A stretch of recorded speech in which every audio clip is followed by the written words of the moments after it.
नमस्कार, स्वागत है आप सभी का। देवभूमि देख रहे हैं आप और मैं हूं आपके साथ कृतिका। देवभूमि बुलेटिन की शुरुआत बड़ी खबर के साथ करेंगे। उत्तराखंड सदन से निकले हैं मुख्यमंत्री पुष्कर सिंह धामी, जहां पर पार्टी के वरिष्ठ नेताओं से वो मुलाकात करेंगे। आज बीजेपी मुख्यालय के लिए सीएम धामी इस वक्त निकले हैं। 3 दिवसीय दिल्ली दौरे पर हैं इस वक्त मुख्यमंत्री पुष्कर सिंह धामी।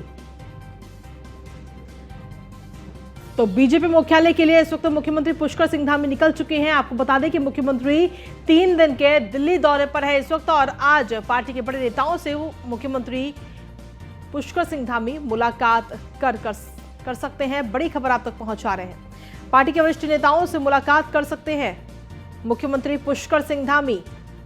और ये तस्वीर भी आपको दिखा रहे हैं। बीजेपी मुख्यालय के लिए इस वक्त वो निकल चुके हैं, जहां पर पार्टी के कई बड़े नेताओं से वो मुलाकात करेंगे। आपको बता दें कि 3 दिवसीय दिल्ली दौरे पर हैं इस वक्त मुख्यमंत्री पुष्कर सिंह धामी। उत्तराखंड सदन से निकले हैं सीएम पुष्कर सिंह धामी। बीजेपी का जो दिल्ली में कार्यालय है वहां के लिए इस वक्त वो रवाना हुए हैं और अब से कुछ ही देर में बीजेपी मुख्यालय पहुंचेंगे मुख्यमंत्री, जहां पर पार्टी के बड़े नेताओं के साथ मुलाकात मुख्यमंत्री पुष्कर सिंह धामी कर सकते हैं। आपको बता दें कि 3 दिवसीय दिल्ली दौरे पर हैं इस वक्त मुख्यमंत्री पुष्कर सिंह धामी और अपने इस 3 दिन के दौरे के दौरान तमाम बड़े नेताओं से भी वो मुलाकात करेंगे।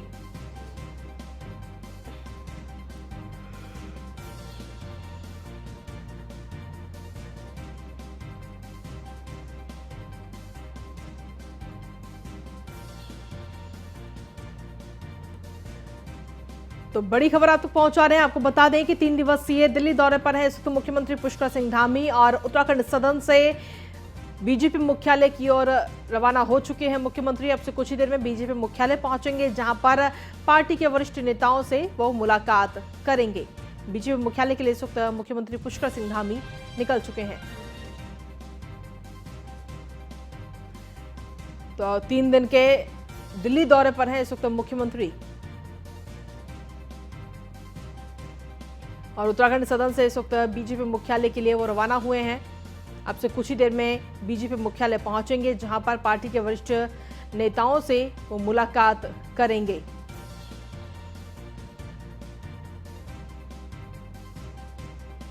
बड़ी खबर आप तक पहुंचा रहे हैं। 3 दिवसीय दिल्ली दौरे पर हैं इस वक्त मुख्यमंत्री पुष्कर सिंह धामी। उत्तराखंड सदन से निकले हैं मुख्यमंत्री और अब से कुछ ही देर में बीजेपी मुख्यालय वो पहुंचेंगे, जहां पार्टी के वरिष्ठ नेताओं से मुलाकात कर सकते हैं। मुलाकात करते हुए नजर आएंगे। तो देखना होगा कि किन किन पार्टी के वरिष्ठ नेताओं के साथ मुख्यमंत्री पुष्कर सिंह धामी की ये मुलाकात आज होगी। ये वाकई देखने वाली बात होगी और साथ ही इस मुलाकात में क्या कुछ खास नजर आएगा, किन मुद्दों पर चर्चा होगी, तो इन तमाम चीजों को लेकर देखना होगा जब ये मुलाकात होगी। पार्टी के वरिष्ठ नेताओं से वो मुलाकात करेंगे। आज बीजेपी मुख्यालय के लिए इस वक्त मुख्यमंत्री पुष्कर सिंह धामी रवाना हो चुके हैं उत्तराखंड सदन से।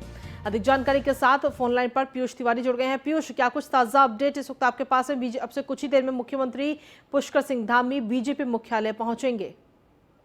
देखिए, अगर हम बात करें तो उत्तराखंड के मुख्यमंत्री पुष्कर सिंह धामी 3 दिवसीय दिल्ली दौरे पर पहुंचे हुए हैं और कल शाम वो उत्तराखंड सदन पहुंचे थे। ऐसे में आज कई पार्टी के वरिष्ठ नेताओं से उनकी मुलाकात हो सकती है, क्योंकि थोड़ी देर पहले वो उत्तराखंड सदन से बीजेपी मुख्यालय की ओर रवाना हुए हैं। संभवतः बीजेपी के वरिष्ठ नेता, चाहे हम बात करें अनिल बलूनी की बात करें या बीएल संतोष जो संगठन के महामंत्री हैं, उनसे मुलाकात हो सकती है। इसके अलावा अन्य कई केंद्रीय मंत्रियों से भी मुलाकात हो सकती है, क्योंकि कल जब उनसे पूछा गया तो उन्होंने साफ तौर पर कहा कि कुछ केंद्रीय मंत्रियों से भी मुलाकात संभव है। ऐसे में अगर बात करें तो 3 दिवसीय दौरे में अगर सबसे बड़ा जो कार्यक्रम है वो कल होने वाला है, जो किसाऊ बहुउद्देशीय परियोजना है, उसमें शामिल होने के लिए उत्तराखंड के मुख्यमंत्री पुष्कर सिंह धामी दिल्ली दौरे पे आए हुए हैं, जिसमें तमाम उत्तराखंड की परियोजनाओं को लेकर चर्चा होगी। श्रम भवन में ये इस कार्यक्रम का आयोजन किया गया है। तो निश्चित तौर पर उत्तराखंड के मुख्यमंत्री पुष्कर सिंह धामी का दिल्ली दौरा काफी अहम हो जाता है, क्योंकि इस वक्त ऐसे दौर में ये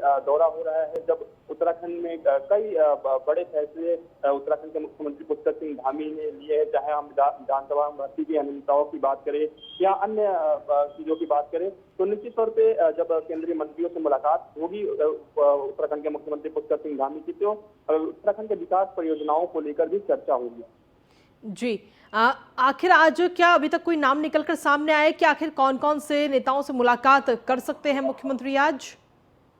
देखिए, अगर हम नेताओं की बात करें तो कल सीधे तौर पे मुख्यमंत्री से ही जब पूछा गया तो उन्होंने नाम नहीं बताया, लेकिन उन्होंने कहा कि कुछ केंद्रीय मंत्रियों से उनकी मुलाकात होने वाली है। तो संभवतः कई जो केंद्रीय मंत्री, क्योंकि आमतौर पे जब भी उत्तराखंड से जुड़ी हुई जो परियोजनाएं होती हैं उसको लेकर चर्चाएं होती हैं, तो उससे जी। संबंधित मंत्रालय और मंत्री से उत्तराखंड के मुख्यमंत्री पुष्कर सिंह धामी मुलाकात करते हैं, उस पर चर्चा करते हैं। इस बार भी वो दिल्ली दौरे पे आए हुए हैं, तो निश्चित तौर पर कई केंद्रीय मंत्रियों से उनका मुलाकात हो सकती है।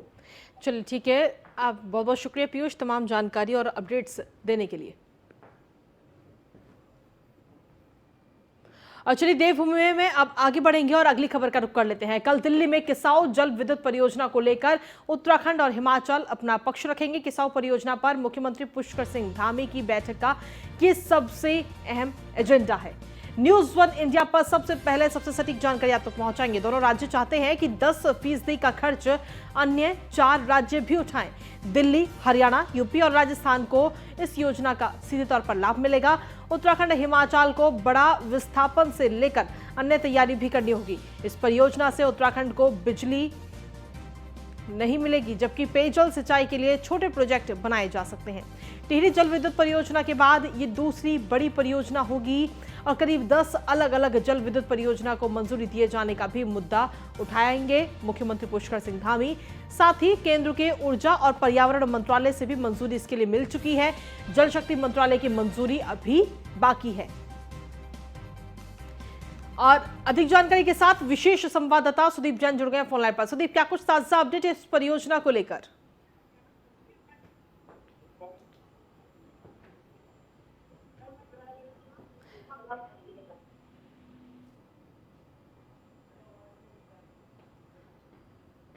चलिए, अभी हमारा संपर्क उनसे नहीं हो पाया है। एक बार फिर से संपर्क साधने की कोशिश करेंगे, लेकिन लगातार आपको बता रहे हैं ये बड़ी खबर किसाऊ परियोजना पर सीएम पुष्कर सिंह धामी की बैठक का सबसे अहम एजेंडा। और अधिक जानकारी के साथ विशेष संवाददाता सुदीप जैन एक बार फिर से हमारे साथ जुड़ गए फोन लाइन पर। सुदीप, जिस तरीके से ये नई परियोजना की बात कही जा रही है, आखिर ये परियोजना क्या है और इसका क्या कुछ असर देखने को मिल सकता है? सुदीप जी देखिए, बहुत पुरानी परियोजना है और टिहरी जल विद्युत परियोजना जिस प्रकार से है, उसके बाद एक दूसरी बड़ी जल परियोजना है जो हिमाचल और उत्तराखंड 2 राज्यों से मिलकर संयुक्त रूप से बननी है। इस प्रोजेक्ट में आने वाला 90% का खर्च भारत सरकार वहन करेगा और 10% उत्तराखंड व हिमाचल को वहन करना है। पर दोनों राज्य ये चाहते हैं कि चूंकि इस परियोजना से पेयजल व सिंचाई का पानी दिल्ली, हरियाणा और उत्तर प्रदेश के साथ ही राजस्थान को मिलना है, तो 10% का जो खर्च उत्तराखंड व हिमाचल पर डाला जा रहा है वो इन राज्यों पर भी आरोपित किया जाए, इन पर भी रखा जाए, क्योंकि ये लाभान्वित होने वाले प्रदेश हैं, इनको इससे लाभ मिलेगा। अगर यदि 15,000 करोड़ रुपए का करीब यदि हम प्रोजेक्ट देखें और 10% इसका खर्चा निकालें तो दोनों ही राज्यों को करीब 800 करोड़ रुपए का खर्च करना पड़ेगा। उत्तराखंड के सामने इस समय आर्थिक संकट भी है कि जीएसटी रिमबर्समेंट 5,000 करोड़ रुपए पहले ही रुक चुकी है और इस प्रोजेक्ट के खर्चे के अलावा उसे जो अपने डूब क्षेत्र के लोग होंगे उनके विस्थापन की व्यवस्था करना, पुनर्वास की व्यवस्था करना, ये सब दूसरे बड़े चैलेंज होंगे राज्य के सामने। करीब 35 किलोमीटर का झील बनेगा जो उत्तराखंड में करीब 17 किलोमीटर 18 किलोमीटर हो सकता है और इतना ही हिमाचल में होगा। लिहाजा दोनों राज्यों की इस मांग पर कल केंद्रीय ऊर्जा मंत्री के समक्ष ये एजेंडा डिस्कस होगा। इसके साथ ही मुख्यमंत्री राज्य में लगभग बनकर तैयार होने की स्थिति में जो 10 बड़ी जल विद्युत परियोजनाएं हैं उनका एजेंडा भी केंद्र के समक्ष रखेंगे। जी चलिए, शुक्रिया तमाम जानकारी देने के लिए सुदीप। वहीं मुख्यमंत्री पुष्कर सिंह धामी ने उत्तर प्रदेश के मुख्यमंत्री योगी आदित्यनाथ का धन्यवाद दिया है। दरअसल परिवहन निगम की परिसंपत्तियों की राशि देने पर यह धन्यवाद मुख्यमंत्री पुष्कर सिंह धामी ने किया है। परिसंपत्तियों की शेष 100 करोड़ की धनराशि जो है वो इस वक्त उत्तराखंड को उपलब्ध कराई गई है। उत्तराखंड परिवहन निगम को सीएम योगी आदित्यनाथ ने ये धनराशि जो है वो उपलब्ध कराई है और धनराशि उपलब्ध कराने के लिए हार्दिक आभार, ऐसा कहना है मुख्यमंत्री पुष्कर सिंह धामी का। परिसंपत्ति विवाद जो कि पिछले करीब 22 सालों से चला आ रहा था, जो कि अब जाकर खत्म हुआ है और इस विवाद के खत्म होने के बाद में ये धनराशि उत्तर प्रदेश की तरफ से उपलब्ध कराई गई है उत्तराखंड के लिए। और इसको लेकर मुख्यमंत्री पुष्कर सिंह धामी ने ट्वीट भी किया है और उन्होंने अपने इस ट्वीट में लिखा है कि उत्तर प्रदेश सरकार द्वारा परिवहन निगम की परिसंपत्तियों की शेष 100 करोड़ की धनराशि उत्तराखंड परिवहन निगम को उपलब्ध कराने के लिए उत्तर प्रदेश के माननीय मुख्यमंत्री श्री योगी आदित्यनाथ जी का हार्दिक आभार। ये ट्वीट इस वक्त किया गया है मुख्यमंत्री पुष्कर सिंह धामी की तरफ से और साथ ही आभार जताया है मुख्यमंत्री योगी आदित्यनाथ का। और इसके बाद में एक और ट्वीट उन्होंने किया, उसमें लिखा कि इससे निश्चित तौर पर उत्तराखंड परिवहन निगम को अपनी अवस्थापना सुविधाओं के विकास में मदद मिलेगी। तो ये ट्वीट इस वक्त मुख्यमंत्री पुष्कर सिंह धामी की तरफ से किया गया है और साथ ही उत्तर प्रदेश के मुख्यमंत्री योगी आदित्यनाथ को धन्यवाद दिया है, उनका आभार जताया है।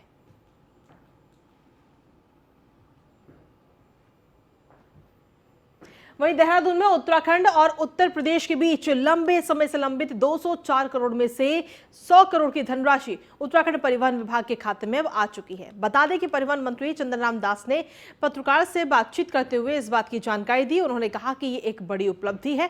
अब जल्द ही परिवहन विभाग बसों की संख्या में बढ़ोतरी करेगा और वहीं सभी बसें पर्यावरण को ध्यान में रखते हुए खरीदी जाएंगी।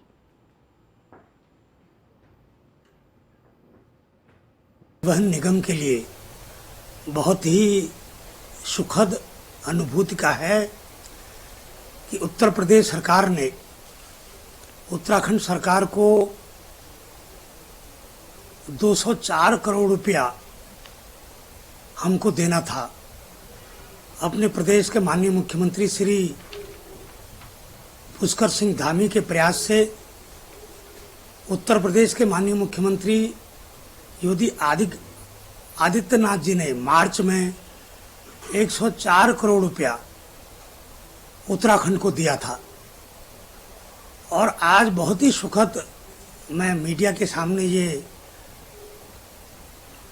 बोल रहा हूं कि जो बचा हुआ 100 करोड़ रुपया था, कल ही उत्तराखंड रोडवेज के खाते में माननीय मुख्यमंत्री उत्तराखंड, माननीय मुख्यमंत्री उत्तर प्रदेश के प्रयासों से हमारे खाते में 100 करोड़ रुपए की धनराशि आ गई है परिवहन निगम के लिए।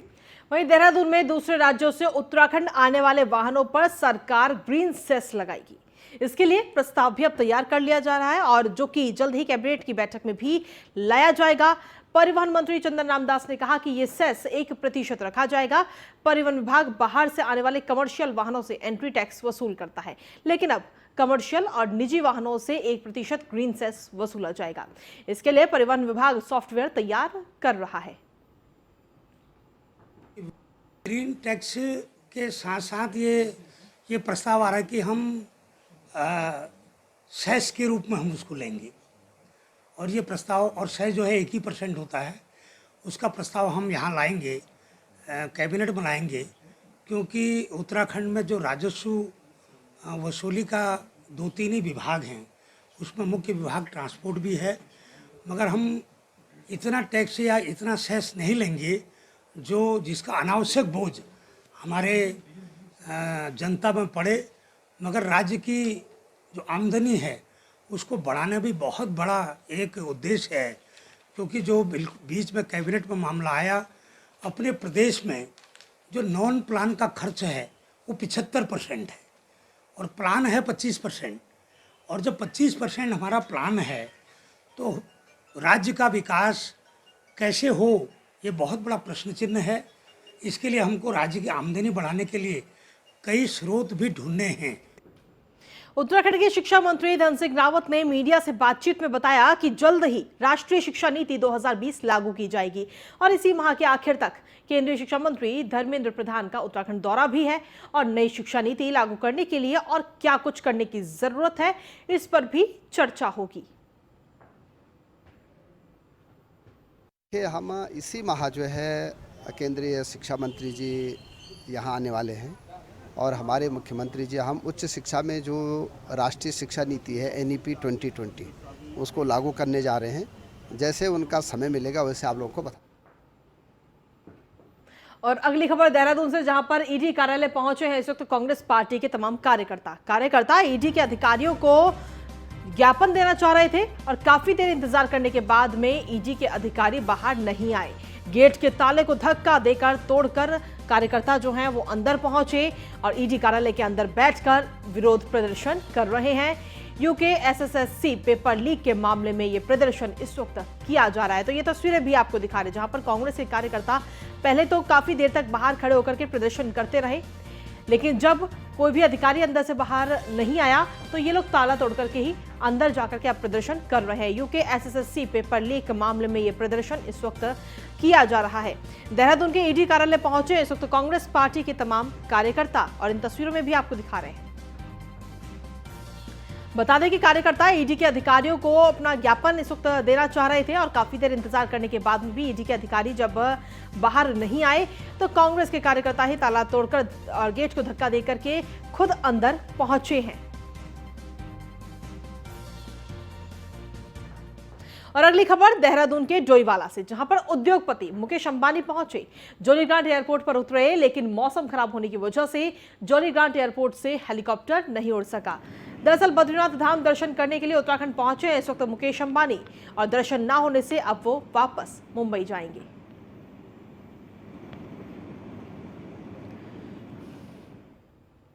पौड़ी टैक्सी यूनियन के पदाधिकारियों ने विधेयक कार्यालय में पहुंचकर विधायक राजकुमार पौड़ी से मुलाकात कर उन्हें अपना शिकायत पत्र सौंपा। टैक्सी यूनियन के पदाधिकारियों ने आरोप लगाया कि बीजेपी सांसद प्रतिनिधि ओम प्रकाश जुगरान ने अनावश्यक शिकायत कर परेशान करते हैं। आरोप में कहा गया है कि जब सांसद प्रतिनिधि से वाहन चालक जब किराया मांगता है तब उसे तरह तरह के आरोप लगाकर उसे परेशान करते हैं। पूरे मामले पर विधायक राजकुमार पौड़ी ने कहा कि अभी ये मामला उनके संज्ञान में आया है।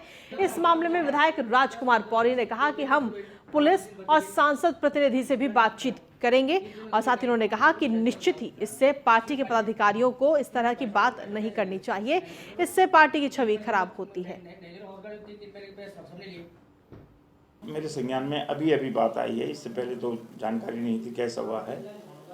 पर मैं इतना कहता हूं कि अगर कोई प्रतिनिधि है, चाहे मैं हूं, चाहे विधायक है, चाहे सांसद है या सांसद प्रतिनिधि है, विधायक प्रतिनिधि है, अगर वो इस तरह की बातें करते हैं तो वास्तव में ये ठीक नहीं है। ऐसी बातें नहीं आनी चाहिए। और जो काम करने वाले लोग हैं, ड्राइवर लोग हैं, वो अपना रोजी रोटी उसी से कमाते हैं। अगर हम उनकी फीस, उनका किराया नहीं देंगे तो उनका खर्चा कहाँ से चलेगा। तो उस संबंध में मैंने एसओ पौड़ी से बात की है और उन्होंने आश्वासन दिया है कि ऐसा अनावश्यक किसी का सोच। यहाँ पे एक नेताजी हैं, बीजेपी नेता, सांसद प्रतिनिधि कहते हैं अपने आप को। तो हमने मेरे साथ उनकी बच्ची आती थी स्कूल, तो उन्होंने मेरे 2-3 महीने के पैसे नहीं दिए। तो मैंने उनकी बच्ची को गाड़ी से मना कर दिया आने के लिए। मैंने कहा मेरे पास जगह है, जब पैसे नहीं दिए उन्होंने तो मैंने मना कर दिया। अब इन्होंने क्या किया कि यहाँ पे पुलिस वालों को धमका डरा के बोल दिया कि इनकी गाड़ी को सीज करो, इनकी गाड़ी को सीज करो, ये ओवरलोडिंग चल रही है। इनकी गाड़ी में 20-20 बच्चे बैठ रहे हैं, हमारी गाड़ी में 20 बच्चे किसी के पास नहीं है, सबके पास 12-12 बच्चे हैं। इसलिए प्रशासन हमें 4-5 दिन से बहुत परेशान कर रहा है। पुलिस वाले धमका रहे हैं, डरा रहे हैं, बोल रहे हैं कि हम तुम्हारी गाड़ी सीज कर देंगे। यहाँ पे एक नेताजी। अल्मोड़ा में सड़क मार्ग पिछले लंबे समय से जगह जगह से क्षतिग्रस्त होने के कारण लोगों के लिए जी का जंजाल साबित हो रहा है। सड़कों पर बने इन गड्ढों से आम जनता का चलना दुश्वार हो गया है, लेकिन लोक निर्माण विभाग इन सड़कों में पैचिंग का कार्य करने में लापरवाही बरत रहा है। तो वहीं बदहाल सड़कों को लेकर आम जनता का कहना है कि अल्मोड़ा शहर की कई सड़कें जर्जर हालत में है, जिससे खतरा मंडराया हुआ है।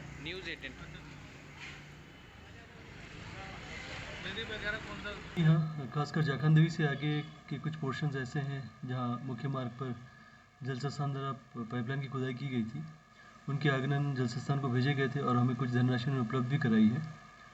और हमने इस रेस्टोरेशन के लिए, मार्ग को पूर्ववत सतह को रिस्टोर करने के लिए निविदा आमंत्रित कर ली है। और इस बीच चूँकि मानसून अवधि है और मानसून भी ख़त्म हो जाएगा, तत्पश्चात हम इनको पैचिंग का काम कर लेंगे।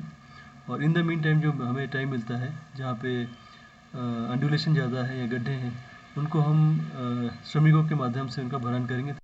तब मैंने PWD ने खोदी रोड, तब से बनी नहीं है। कितने लोग यहाँ गिर गए हैं, कितने रपट गए हैं, खड्डे में चले जा रही हैं बाइकें, बच्चों को आने जाने में परेशानी हो रही है। कितने लोगों को यहाँ पर गिर भी चुके हैं, चोट भी आई है, गाड़ियाँ स्लिप हो जा रही है, फंस जा रही है इसमें खड्डे में, बहुत टाइम से हो गया है। तब मैंने PWD ने खोदी रोड, तब से बनी नहीं है। कितने लोग यहाँ गिर गए हैं, कितने रपट गए हैं, खड्डे में चले जा रही हैं बाइकें। मसूरी नगर पालिका क्षेत्र में सड़कों पर मसूरी पेयजल निगम ने मसूरी यमुना पेयजल योजना के तहत पाइपलाइन बिछाने का कार्य किया है, जिसके बाद सड़कों पर जगह जगह खुदाई कर उसे उसी तरह छोड़ दिया गया। जिसके बाद डीएम ने लापरवाह अधिकारियों के खिलाफ एफआईआर दर्ज करने के निर्देश के बाद मसूरी नगर पालिका परिषद के अधिशासी अधिकारी राजेश नैथानी ने मसूरी कोतवाली पर शिकायत पत्र देकर बताया कि नगर पालिका क्षेत्र में माल रोड और अन्य कई सड़कों पर इसी तरह से खुदाई कर छोड़ दिया गया है। शिकायत पत्र मिलने के बाद मसूरी कोतवाल दिग्पाल सिंह कोहली ने बताया कि अधिशासी अधिकारी नगर पालिका परिषद की शिकायत पर तत्काल संज्ञान लेते हुए पेयजल निगम और संबंधित ठेकेदार के खिलाफ मुकदमा दर्ज कर लिया गया है।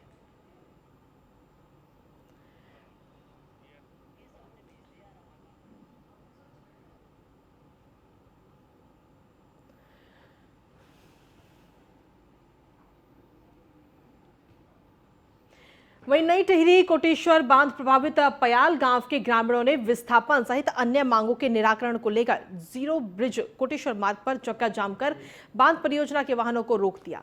बता दें कि ग्रामीणों के रोष को देखते हुए टीएचडीसी के महाप्रबंधक ए.के. गिल्डियाल ने और तहसीलदार रेणु सने ने बैठक में ग्रामीणों को आश्वासन दिया। 23 सितंबर तक सभी समस्याओं पर चर्चा का आश्वासन दिया गया है, जिसके बाद ग्रामीणों ने चक्का जाम स्थगित किया। तो वहीं ग्रामीणों का कहना है कि अगर मांग नहीं मानी जाती तो 24 सितंबर से दोबारा चक्का जाम किया जाएगा।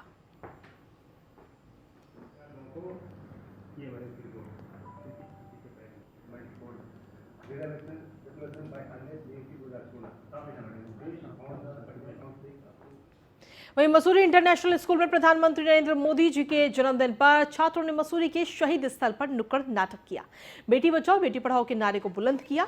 स्कूल के छात्रों ने नुक्कड़ नाटक के जरिए कन्या भ्रूण हत्या, दहेज उत्पीड़न, घरेलू हिंसा, छेड़छाड़ से लेकर दुष्कर्म जैसी घटनाओं पर कटाक्ष करते हुए लोगों को जागरूक किया। साथ ही बेटियों को बेटों के बराबर शिक्षित करने की भी अपील की है। मैं तुम्हारा अपराधी हूँ। मैं कभी ये समझ ही नहीं पाया कि तुम मेरे माथे पर बोझ नहीं। आओ आओ नाटक देखो, आओ आओ नाटक देखो, हाय राम। और चलिए अब अगली खबर की ओर रुख कर लेते हैं। विधानसभा में बैकडोर से हुई भर्ती के मामले में स्पीकर ने बड़े संकेत दिए हैं। विधानसभा अध्यक्ष का कहना है कि शुरुआती रिपोर्ट अपने तय समय से पहले मिल सकती है।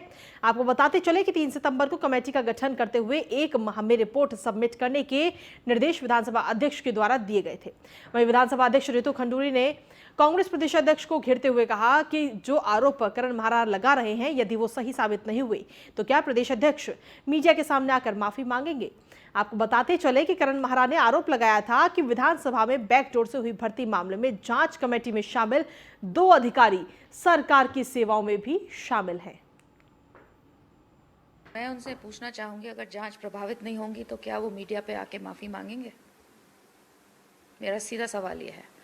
अगर उनको लगता है कि जांच प्रभावित नहीं हुई है तो क्या वो माफ़ी मांगेंगे? इस तरह के सवाल अपने अफसरों पे करना जायज़ नहीं है।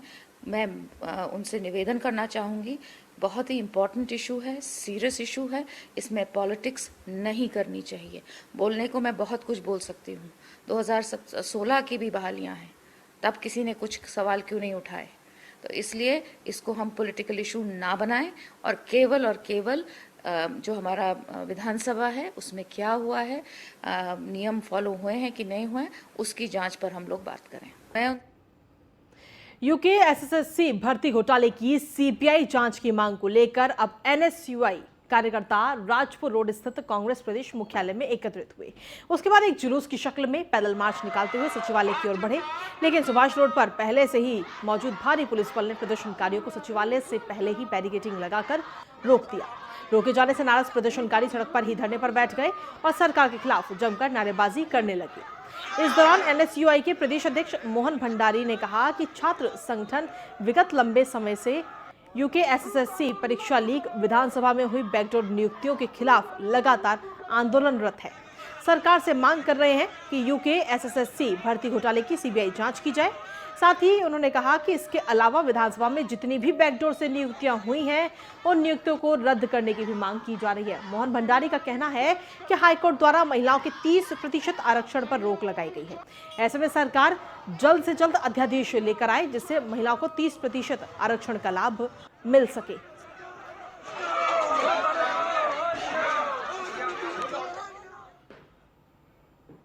और खबरों का सिलसिला न्यूज़ इंडिया पर यूं ही लगातार जारी है। फिलहाल देवभूमि में इतना ही। नमस्कार।